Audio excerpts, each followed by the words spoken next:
আসসালামু আলাইকুম এভরিওয়ান। সবাই কেমন আছেন? আশা করছি সবাই ভালো আছেন। আলহামদুলিল্লাহ আমিও আল্লাহর রহমতে ভালো আছি। Welcome to my daily blog.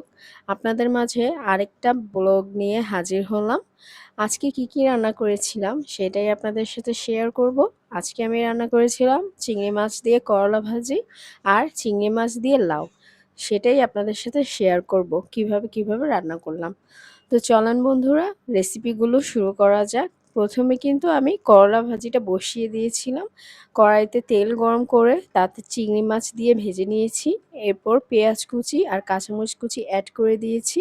পেঁয়াজটা হালকা লাল হয়ে আসলে করলা আর আলু কেটে ধুয়ে রাখা ছিল সেটাকে অ্যাড করে দিয়েছি। এরপর হচ্ছে স্বাদ মতো লবণ দিয়ে দিব।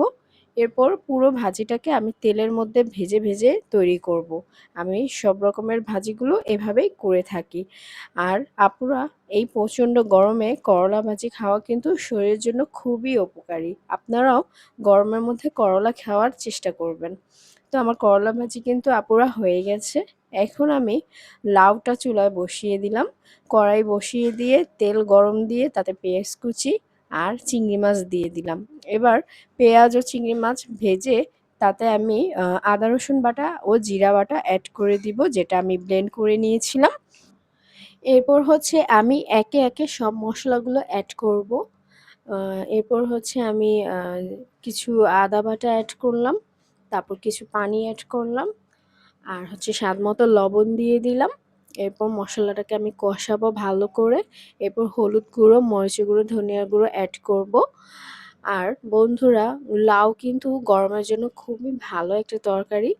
যখন প্রচণ্ড গরম পড়বে অবশ্যই লাউ খাওয়ার চেষ্টা করবেন। এতে কিন্তু পেট অনেক ঠান্ডা থাকে।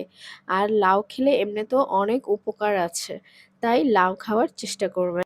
আমাদের বাসায় আমার হাসব্যান্ড লাউ খুব পছন্দ করে, তাই সবসময় খাবার মেনুতে লাউ রাখার চেষ্টা করি।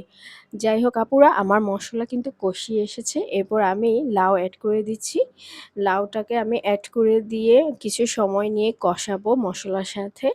তো কষাতে এর মধ্যেই কিন্তু লাউ দিয়ে পানি বের হয়ে আসবে। তাই আমি আগেই পানি অ্যাড করব না। আগে দেখব কতটুকু পরিমাণ পানি বের হয়েছে আর কতটুকু পানি লাগবে বাকি লাউটুক সেদ্ধ হওয়ার জন্য, সেটা বুঝে তারপর আমি বাকি পানিটা অ্যাড করব। তারপরে এই তো আমি মশলার সাথে লাউ মিশিয়ে এখন আমি কিছুক্ষণ কষাবো। এই তো ঢেকে দিলাম। এই তো কিছুক্ষণ পর আপু ঢাকনা খুলে দেখি আমি লাউ থেকে পানি উঠে এসেছে। তো এখন আমি সেই বুঝে কিছু পানি অ্যাড করে দিলাম।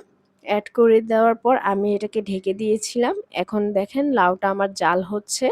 অল্প কিছুক্ষণ জাল করেই আমার লাউ কিন্তু হয়ে গেছে গাইস। এই দেখেন আমার লাউ হয়ে এসেছে। এই তো আমার আজকের রান্নাবান্না।